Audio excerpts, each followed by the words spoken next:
چاوپێکەوتن لەگەڵ کەسایەتیەکانی کەرکووک کەم لە ڕووی سیاسی و کۆمەڵایەتی و ئاینیەوە بۆ نمونە کەرکووک تا ڕادەیەک ینی فەرامۆش کراوە لە ڕووی ڕاگەاندنەوە بۆ نمونە ڕاگەاندنەکانی سلێمانیەوە احتیمام بە سلێمانیەدەن نایەن لە کەرکووک خۆش کەرکووک ڕاگەاندنێکی بڵێن تا باشی نییە ینی کەرکووک فەزاییەکی هەیە بەڵام شەلەلە ناتوانێت ببێتە دەنگ و ڕەنگی هەموو کەرکووچیەکان یان ناتوانێت ببێتە دەنگ و ڕەنگی هەموو حزب و لایەنە سیاسیەکانی کەرکووک بۆیە ئەگەر ئێمە وەکو دەستگای ستاندارد بتوانین لە ڕێگەی سۆشیال میدیای ستانداردەوە بتوانین چاوپێکەوتن چۆن لە ماوەیە من چەند چاوپێکەوتنێکی مامۆستا مەسعود خاڵقم بینی ئەوە شتێکی زۆر باشە و دواتر پەخشکردنی لە سۆشیال میدیاوە ئەمەش گرنگی خۆی دەبێت ئاشاد و سەربەز و سەرکەوتوو بن دەستان خۆش بێ سپاس بۆ جۆگرتنتان مەمنونیت نوسخەیەکی لای مامۆستا دەستان خۆش زۆر برادرانی کەرکووک ئێستا مامۆستا مەسعود شەرمە دەست خۆش بێ مامۆستا دەست خۆش بیت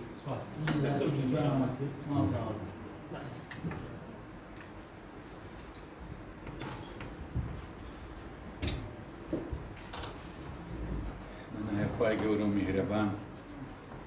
ڕۆژی باشمان دیت الحەمدولله تایبەتی راپۆرتێکی کردو نازم راپۆرتێکی زۆر جوان بە احتیمامیان دەستان خۆش زۆر زۆر لەبارەی وەزعی سیاسی و ڕوئیا ئێستا لەبەرچی مەعارەزەوە پاشەکشە دەکا و لەسەر ئاستی کوردستان و دەسەڵاتی کوردیش لەسەر ئاستی منتەقە و جیان پاشەکشە دەکا مشکلەکەی ڕوئیای سیاسیە ڕوئیای سیاسی دەولیە چکە ئێستا وەکو جارە نییە حیزب یان هەر جەماعەتێک لەکە لە نەشاقەچی یان لە شارەکی ئیش و کارێکی خۆی مەودا کورتی هەبی ئێستا هەر ئیشێکی گچکەش پێی بەعدی عەولەمە و عالەمی تێدا هەیە یعنی ئێستا مامۆستایەک وتار لە مزگەوتیدا قسەی دەکات یەکسەر دەگاتە پکین و واشنگتن یەکسەر یان دەبێت زۆر حسابی بکرێت بۆیە بوونی ڕوئیا ڕوئیا بەو معنایەت و تێڕوانینی سیاسیت هەیە تێڕوانینی تێ لەسەر ئەحداسەکانی عالەم ئەوەندی عیلاقی بە ڕاستەوخۆ و ناڕاستەوخۆ بەسەر کوردستان هەیە دەبی بزانی ئەوە بەرەو چێ دەڕوە و ئیشی سیاسی ئەوە لێکدانەوەی سیاسی ئەدی ئیشی سیاسی چیە ئیشی سیاسی ئەوەیەت و ئەو ئەحداسانە وا پاڵپەیوەنی کە لە قازانجی تووە هەندێک چیشەیە کە لە زەرەرتە وای پاڵپەیوەنی کە دووری بێتیەوە یخۆ ئەوەیە ئەگەر بەڵامەکە ڕوئیای یەکەم نەبعین وەچی مەسەلەی تۆبە ئەگەر تەشخیصەکەت نەبوو ناتوانانی دەرمانی لەبێدانی ئەوڕۆ دوو بابەتەیە زۆر پەیوەندیدارە بە کوردستان بەبیرم دێ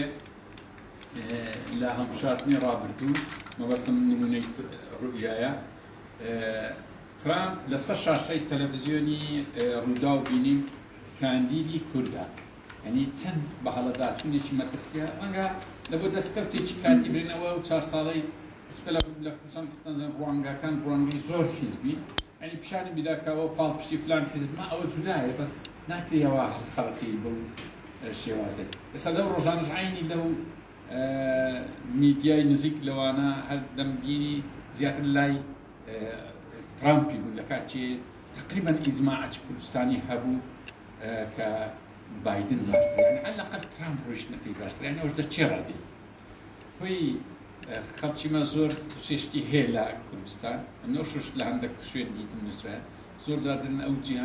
جهانا وكل دار شراو ومبرمجه ونق امريكا وقراني الرئيس هر امريكا خوشي مبرمجه بعد الستار زامل ازقا بازا كان ماسوني بازا كري صهيوني بازا كري صليبي بازا راسي او هرسي كلتوشي او كان يمكن كرؤية هناك هيز اساسا تشينا هيتي للتاريخ ده هبوا اول بس اول لصدي بيستويك تقريبا انا وشتانا النما الصهيونية شكل من اشكال العنصرية للامم المتحدة قرار اسباب موجبين نماني لبرو بتين الصهيونية نما لا جهادا ماسوني لدوي زنجي جهاني دون تقريبا نما الصليبي زون لم يجد ما يعني حركة الصليبي شو هو كويبري ببدا عنصرة بقوة الدولي يعني لا سردمي عثماني مسلمان بو روسيا مسيحي بو كبشر هات من سقرم انجليز لا يجري عثماني کرد کە معنای نمایە یعنی لە هەندە لەمێش نییە لەو ماوەی کۆسۆڤا و سربیا مەسیحیە و کۆسۆڤا مسلمانە و ناتۆ هەر ساڵ لەسەر کۆسۆڤا لە سربیایدا و کۆسۆڤای کردە دەوڵەت ئەیچی یعنی لۆیجە بەجە وردە نمونە هەیە بەس ئەمە باسی گشتی دەکەین یعنی ئەوە نییە بری نەموئامەرە مایە نە ئاساری سەهیۆنی مایە نە ئاساری سەلیبی مایە نە ئاساری زایۆنی مایە ئەوهامان نەگوتێ ماسوود نا ئاساری مایە بەڵام بەشێک بی لە علاقاتی دووەلی یان سیاسی دووەلی یان نظامی دووەلی لەسەر بیناکراوی شتی وهان نمایە ڕاستێکتان پێ ئەو خەڵکی کە ئەوها لێک دەداتەوە تووشی لێکدانەوەی وا دەبی وا دەزانی داعش بە قورمیشی نازم چێن دەریش دەکات بە جێری قورمیشەکەی دەبی لە ئەولای بچین لە کاتێک داعش لە بۆ لایەش کە دەرەچی فەقیری لە لێکدانەوەی هەمووی پێچەوانە دەرەچی هەرچی پێشبینی کردی غەڵەت دەردەچی نا ئێستا دەبی لێکدانەوەی سیاسەتەکی واقعی راسۆیی کە لەسەرەوەی دیارە زیاتر بە تایبەتی سەدەی 21 سەدەی 21 بە سەدەی تینک تانک مەشهورە تینک تانکانی شتی ڕاستەتیان ئەوەندە زەحمەتیانی ئەگەر تو دوتەوێ هەر بە کورتی ڕسمی سیاسی خارجی ئەمریکایان بەریتانیایان فەڕەنسایان ئەو وڵاتانی کە موئەسەساتی نەگەم دەوڵەتێکی کوردستان کەس نازانێ هەرچی فەیلسوفی دنیایە بینە ئێستا سەری لەوەی کوردستانی دەرناکە نەک لەبەرەوەی کوردستان گەلێکن لەبەرەوەی نازانی سبەینە چ دەکات یعنی ئەوە تەختیتەکەی دیارن هەندە وڵاتی عەرەبیش هەیە مەسەڵەن دیارن کە یعنی نازانی سەعاتشکە چ هەنگاوە بکەنی لەبەرەوەی نەخشە و پلان وەکبرەی موئەسەساتی دیار نییە ئەمە لێرە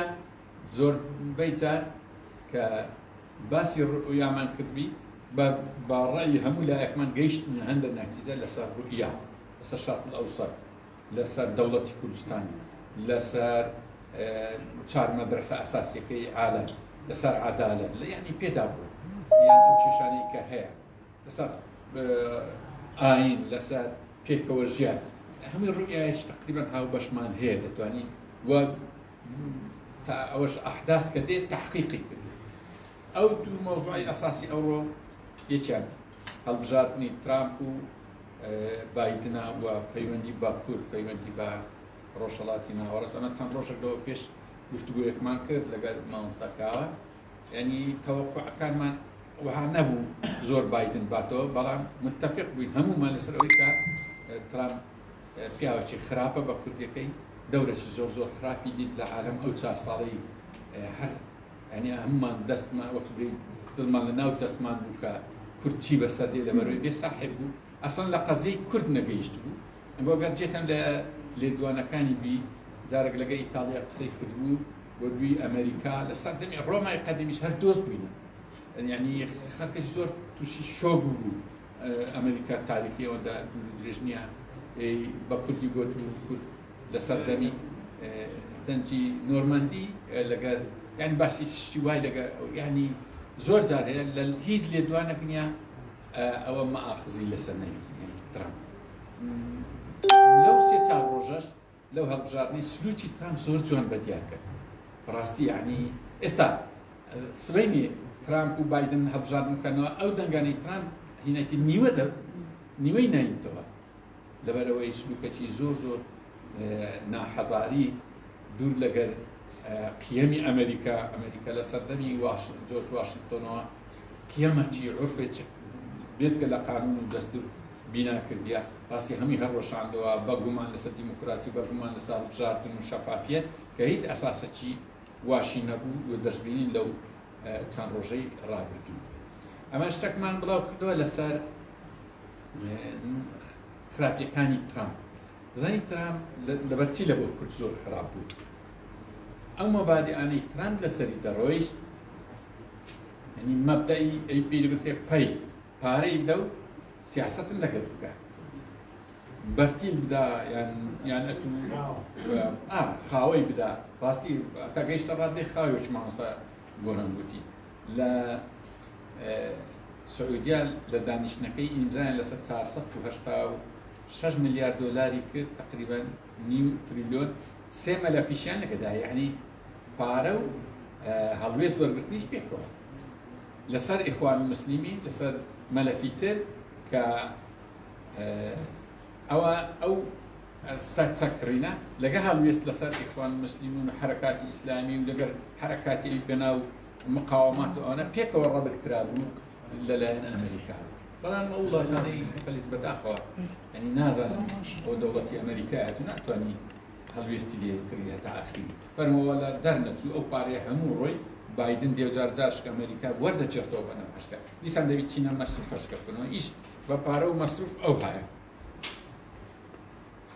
قسە بکەم یان ئەو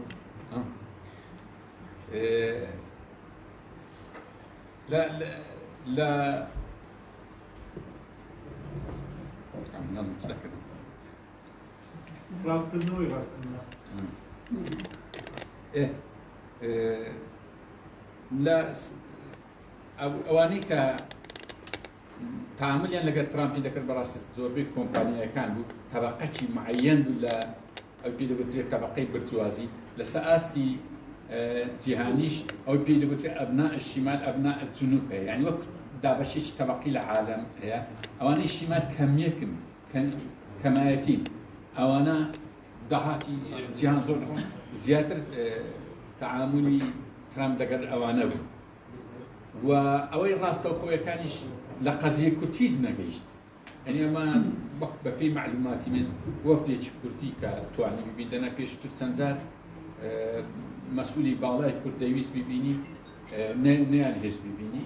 ینی باسی جەدوای مادیەکەی دەکرد یانگۆ هیچ نییە بەڵام وەفدێکی کوردی چەند دەقەیەک دیتی لە پەڕایوێزی کۆنفرانسە ئەگە غەلەت نەم 50 تا 53 میلیۆن دلار مەسروف هەتا دیترایە کە دیتراش بوو نەیناسی نەیزانی بەشی کام کوردستانە قسەکانی ڕوو لە کوردستانی ڕۆژئاوا بوو زیاتر بە کورتی لە قەزەی کورد نەگەیشت بوو لەمە هەندێک ئەو هەڵوێستانەیە دەی و کورد ترسنۆکن یعنی یەکەم دارە قاعدەتی عالەم وەسفی کورد بکا بە ترسنۆکی لە ڕاستینە ناحەقی نەبوو ئەگە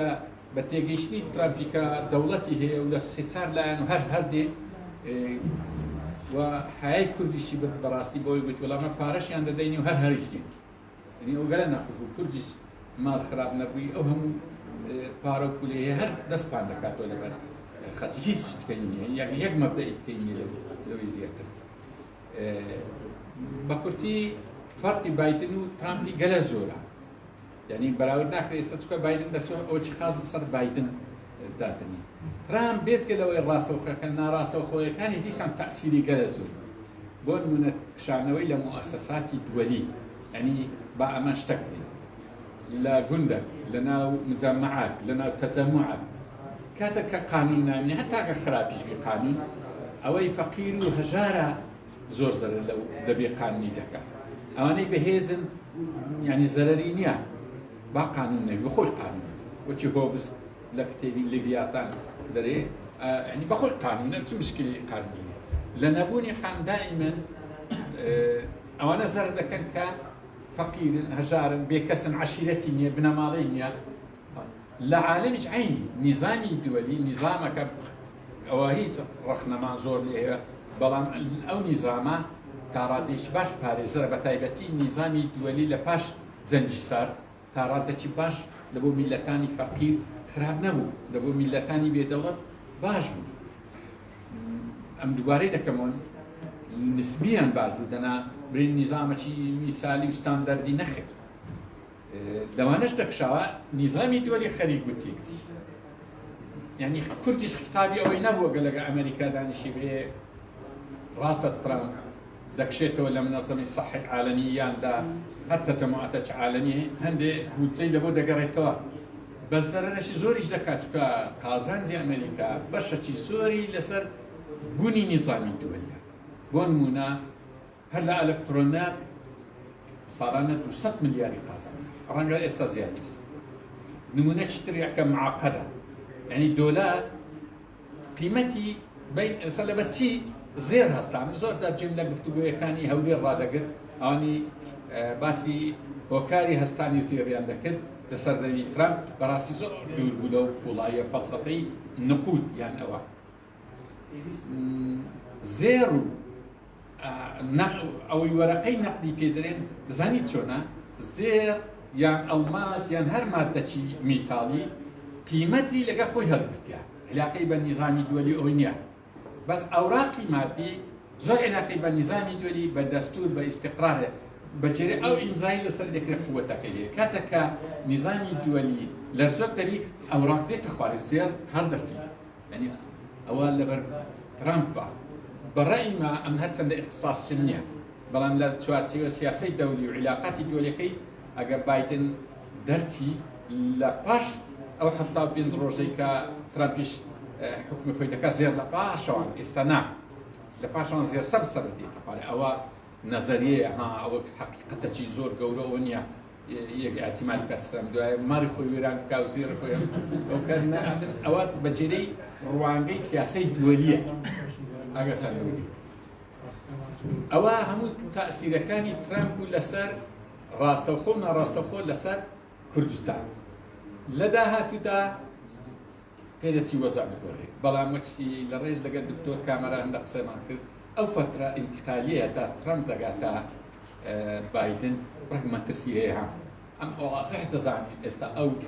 كبشي دوم معنا لو موضوع او تمتولي استا دغزري تركيا تسيدي او ايش وجاني اول سرقانها يعني او ما بني ودماني هي قولتين جزء كردن بدافع كرد نظام اجاي لو يعني اقوى اسلامي كرد نتنا او بلاني ك تركيا ديوي الزرق دوازر يخرجون تقول النهايه و واضح جرى زور نيجران مجموعه دولة الشرق الاوسط متابعتنا فيها زور نيجران كترامب الناس زور نيجران لبايدن يعني يقلوا أنا تركيا ديلو ماي عندك حق حساب كلك كرد حقوي عقيلي بي أو تركيا ديل حقوي بجينك يعني لو فترة انتقالي برك لسان مشكلة هي أما صار صاري خطريات عن طريق بس صاحبي لا دهاتي بايدن دان بكرتي عندك سطر وكبري النظام الدولي وكجار عندك ريتوا الأمم المتحدة رورو في خوي دبي كياني دولي زارش كده بس كسرتني ترى أنا حاسس كمان مخصص ولا ما مستعان أكاديمي بس وري جملة عندهم بس عندك لا تلفزيوني أو عبارة يعني زود دوباره ده كنا برجنا عداوي دائم هي نا آشتی دائم بالكو برجن أو قصتي جلادستونا يدو قرن لو بيش نظن تازة كويشتا أو بيكتار دقيقني أو موضوع راسته يعني اللي بو عندك يكتر وبري خوشة بس تكرارت كدوا ديس اللي قاعد دقيقني أو موضوع نال علاقات الدولية يكتر وهاني والله بس مصلحة دائما هاو بيماني تهاو بيمانيتي أو لو يقولك أو صد تمام اللي هاو بيماني أو صداقة دائمة ولا ستش تدبر تحالف دولي عمري ولا صد تدبر معناه هي وعداوش هي ترى تيك عداوة اللي بيني مدرسة كان هيك بلا مصلحة زور راستا بس أولي بريد تنها مصلحتنا لعلاقات الدولية قيمية للسياسة الدولية هي يكو مرشتيلية قرار الشرصة وهاشتاهاش تسمى يعني أقبين ورد كينو لبين مصلحة وقيم ومبادئ ولا مبادئ وقيم ابتدائي زيادة نك مصالح يعني نبي ما برك ورد بينا ما يكون نابيها بدو هر قسام كي أما لابو يدرم بناء الرؤية يخومن بكين لا موضوع كان بايدن فرقي هي لا لو روا بايدن فرقي لو إلا تيجيشني خزي كور تقريبا فيشتري ملفي كور لا تستوي بوا لا كتابي بو موجود يعني قلت مشي العوازي دبلوماسية كورتي يعني نيزكي 20 دقائق صوب فتوي لقي يكشكك كده وتبي قرعنا وملف عادي مني يعني دبلوماسية كورتي شو عندي مازال نص ساعة تلقى الرئيس تجيكوله تشاريك كشي بوي دكوشي والله يونيا أو والله كل بوهيت علاقنا أو بايدن ما بس ما يعني أنا هم ملفه وهركس ك أو يخوي هي مثلا رئيس تجيكوله سبب تجيكولي مدرسة تيجي دبي بزاني ملفي كل عادي شيء ملفي شرط أصل عادي كامل ملفي نفتي صحيح فتنابي هالرولا يكشي زني أو تبعات لا كردستان هي بقول نعيش عادي مدير عام يكسر تري ورا واسطك نقدر لقرمورك الوزيري هني إيشك عادي وزيري أو إيشك بايدن ان شاء الله كدي ان نارم دولة كردستان دروز كامل نارم بايدن بهشتري هل بحيث اولية بايدن رئيس امريكا ولادي استعمارية بلان لتاو ترامب ام براود لكي وسع العراق زور دكوري بما تأثير العراق لحالة إحراز دابو كبرياري دابو توري أبو مهندس كاتوا أبو شيء مهندس أبو مهدي مهندس ولا وناوكش من برادري السوشيال ميديا يدسلا ديانو زور برادري تو على أساس ولا ناوكش من يعني جاريو هشت البنايو تبص خايم لجيان نش نديتيا جواب باشا ها جواب ناس وري والله أم بيم خوش أخذ وجارتي نامة كان بناي من نسيب لبو ببوني مردني داتي قاسم سليماني نسبيان كا قاسم هو على سام مستر كا قاسم متقلك برادر من كان شو بيكو بينو ويساوي بينك بمكازيكي برادران قلت له والله كل شيء تشوا قال خطر كل كيني وخطر بدي هو الراس قاعد برادري والله نعم راسك نعمتي وهابك هوليرياني شان نسيب عين تقول من نسي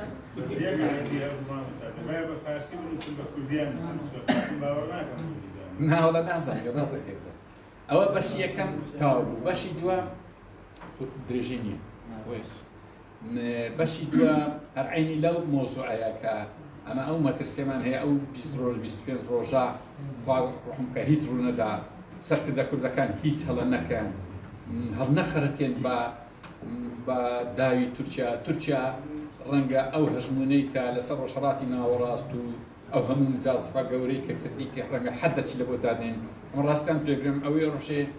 ك أردوغان بخوي أشكاي كركا كل من لهرتيتي برز خاك معنا راسي أو راستا يعني ما زور بلقيت من دسكتوا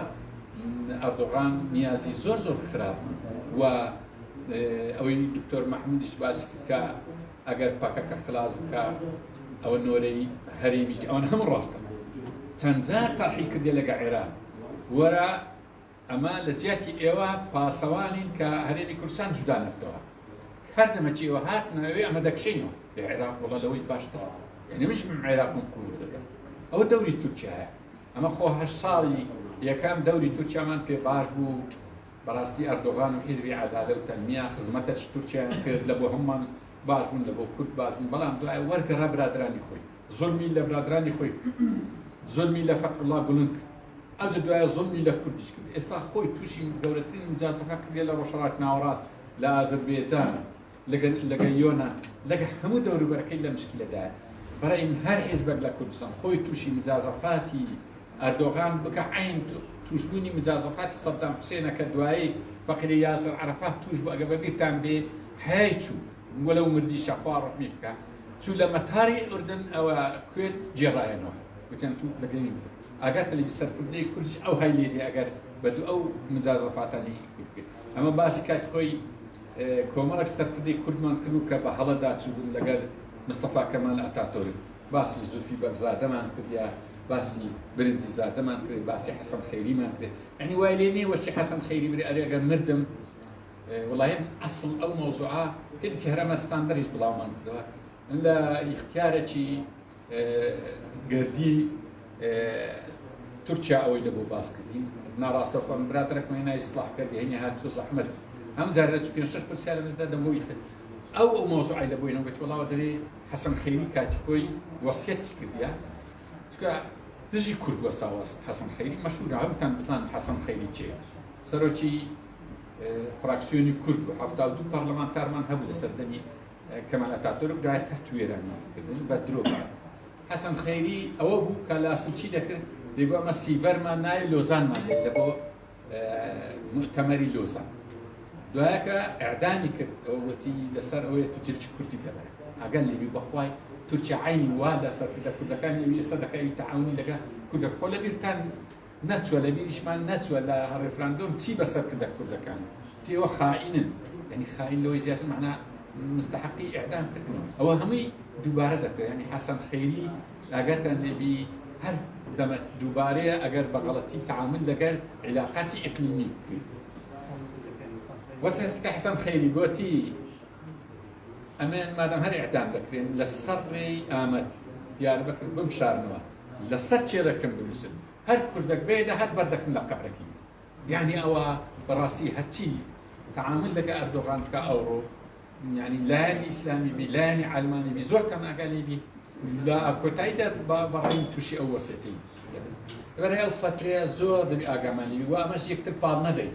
کە کێشەک دەبی لە بینی دوو حیزب يعني نبینە تەرەف هەوڵ دەین بە برایەتی باوەوە بی یان پێمان خۆش بی لایەک هەڵە بکا و هەڵخلیسچی ناوەڵامە پێمان خۆشە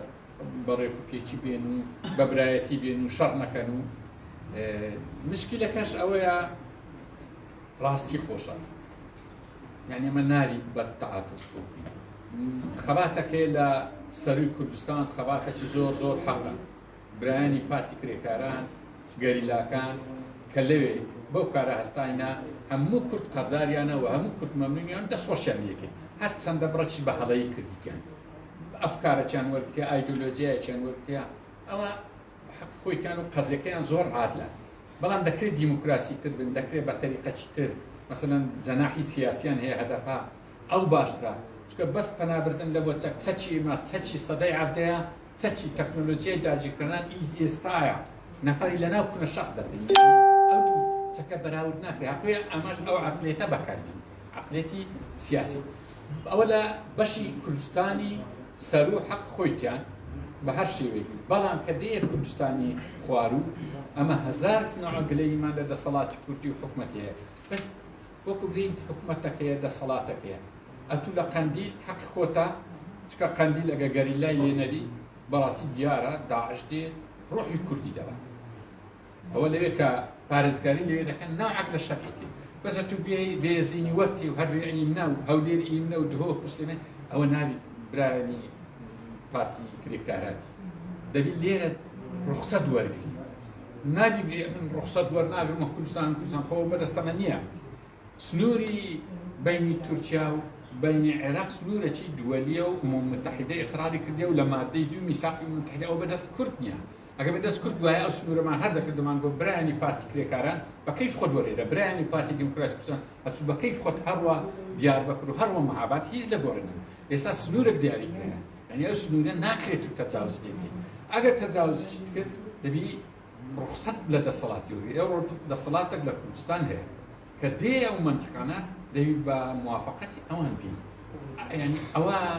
يعني وەکوی ئەوەلیاتی ئیشە لەو ناحیە ڕاستی ئەمە هەموو لایەکمان تێبینیمان لەسەر برایانی پارتی کرێکارانی کوردستان هەیە حەقی ئەو ئیلتیزامە بکە دەنا زەرەر دەکا لیستی